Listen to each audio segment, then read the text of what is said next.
Assalamualaikum warahmatullahi wabarakatuh. Nama saya Fitriani. Saya ingin menjelaskan tentang sistem pencernaan pada manusia. Sistem pencernaan pada manusia itu terdiri dari beberapa organ yang sangat penting yang bertugas untuk mendistribusikan dan mencerna makanan melalui saluran yang kita kenal sebagai saluran pencernaan. Saluran pencernaan adalah saluran yang panjang bermula dari mulut sampai ke anus. Organ dalam saluran pencernaan ini sudah sering kita kenal seperti mulut, kerongkongan, lambung, usus halus, usus besar, dan anus. Yang pertama, mulut. Mulut bisa dikatakan bahwa mulut adalah pintu gerbang dari sistem pencernaan makanan karena menjadi pintu utama ketika makanan masuk. Mulut berfungsi untuk mengunyah makanan menjadi lebih halus agar lebih mudah ditelan. Makanan melalui mulut akan mengalami proses pencernaan secara kimia dan mekanik. Organ yang membantu proses pencernaan dalam mulut seperti lidah, gigi, dan kelenjar air liur. Secara mekanik, gigi akan memotong makanan menjadi bagian yang lebih kecil yang kemudian akan dibasahi oleh air liur sehingga memudahkan lidah dan otot-otot lainnya mendorong makanan dalam tenggorokan atau faring dan melewatkannya ke dalam kerongkongan kita.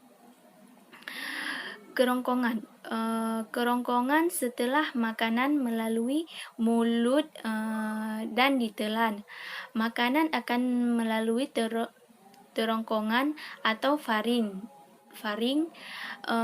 dan kerongkongan. Kerongkongan berperan dalam mengantarkan makanan yang sudah ditelan untuk melalui proses selanjutnya dalam lambung. Gerakan kerongkongan yang berkontraksi untuk mendorong makanan ke lambung disebut gerak peristaltik. Terdapat pada ujung kerongkongan berupa cincin otot yang mengatur jalannya makanan masuk ke lambung dan menutup secara teratur untuk mencegah makanan kembali ke kerongkongan. Lambung atau ventriculus mempunyai bentuk seperti kantong yang menggelembung dan berada pada bagian kiri perut lambung. Mempunyai 3 fungsi utama. Tempat menyimpan makanan sementara sebelum disalurkan ke organ selanjutnya. Memecah dan mengaduk makanan dengan mekanisme gerak peristaltik, mencerna dan menghancurkan makanan dengan bantuan enzim, dan lambungnya hanya berada zat seperti air dan alkohol yang langsung diserap oleh lambung. Zat-zat makanan lainnya harus melalui mekanisme pencernaan dalam lambung.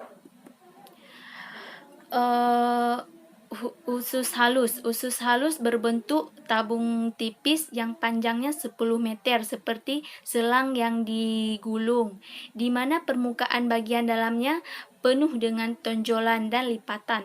Hasil makanan dari lambung biasanya dalam bentuk semi padat atau shimei. Shimei ini adalah kemungkinan dilepaskan secara sedikit demi sedikit melalui otot pylori. Bagian pertama dari usus halus disebut duodenus. Ususnya ada 12 jari. Dan selanjutnya makanan akan melalui usus jejunus untuk membantu proses pencernaan makanan secara kimiawi melalui enzim-enzim yang dihasilkan dinding usus seperti discaradase atau seperti maltase laktase. Selanjutnya bagian akhir. Usus halus adalah ileum yang mana bertugas dalam menyelesaikan proses penyerapan nutrisi dan penyerapan asam empedu untuk dapat didaurkan ulang lagi.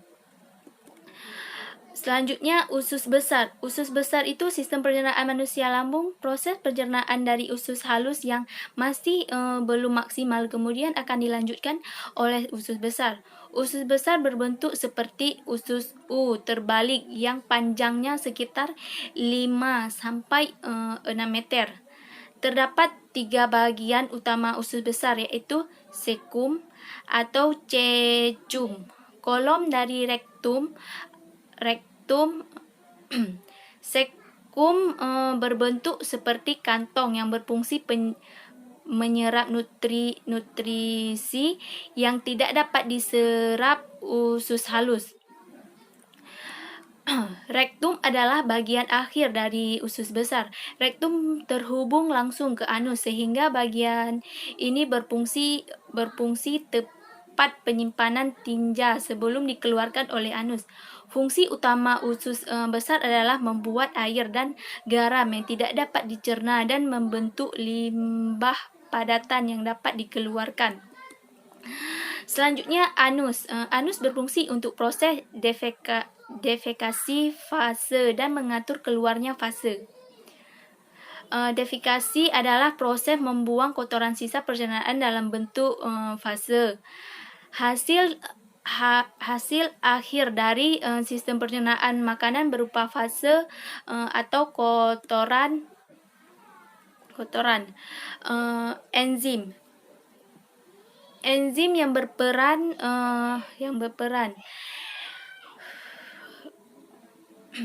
Peranan enzim pencernaan memang sangat penting bagi proses pencernaan dalam tubuh Anda.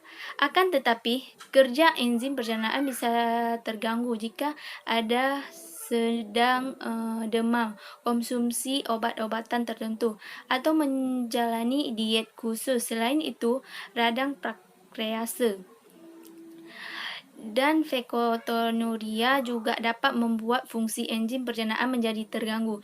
Jika mengalami penyakit tersebut, mungkin Anda membutuhkan suplemen enzim pencernaan. Selain untuk membantu proses pencernaan, suplemen ini juga dapat membantu meringankan keluarnya terkait mengganggu enzim pencernaan yang Anda alami. Selanjutnya, hormon. Hormon saluran pencernaan mengandung sel-sel berbentuk polipeptida endokrin atau hormon berikut: sikretil glukosa, smotostatis, dan peptida menghambat lambung. Klositokinis, hormon yang dihasilkan oleh mukosa usus halus dan secara psikologis penting untuk merangsang kontraksi. Sekian penjelasan dari saya. Jika ada kata-kata saya yang kurang, mohon dimaafkan. Wabillahi taufiq wal hidayah. Assalamualaikum warahmatullahi wabarakatuh.